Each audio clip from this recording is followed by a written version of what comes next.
കുട്ടികളിലെ രക്തസംബന്ധമായ രോഗങ്ങൾക്ക് ചികിത്സാ മാർഗരേഖയുമായി സംസ്ഥാന സർക്കാർ. രാജ്യത്താദ്യമായാണ് ഇത്തരത്തിലൊരു മാർഗരേഖ.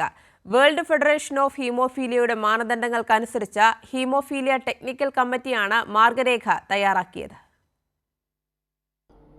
ഹീമോഫീലിയ പോലുള്ള അപൂർവ രോഗങ്ങൾ ബാധിച്ചവരെ ചേർത്തു നിർത്തുന്ന സമീപനമാണ് സർക്കാർ എക്കാലവും സ്വീകരിച്ചു വരുന്നത്.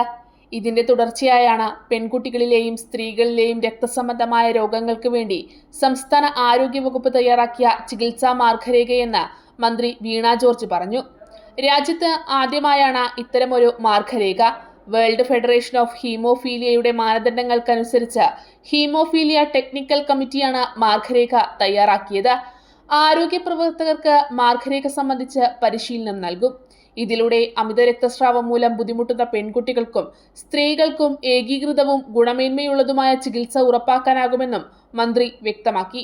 ഹീമോഫീലിയ രോഗികളുടെ പരിചരണവും ചികിത്സയും ഉറപ്പാക്കുന്ന സമഗ്ര ആരോഗ്യ പദ്ധതിയായ ആശാധാരയിലൂടെ 2194 ഹീമോഫീലിയ രോഗികളുടെ ചികിത്സയും പരിചരണവുമാണ് സർക്കാർ ഇതുവരെയായി നടപ്പിലാക്കിയത്. കൈരളി ന്യൂസ്, തിരുവനന്തപുരം.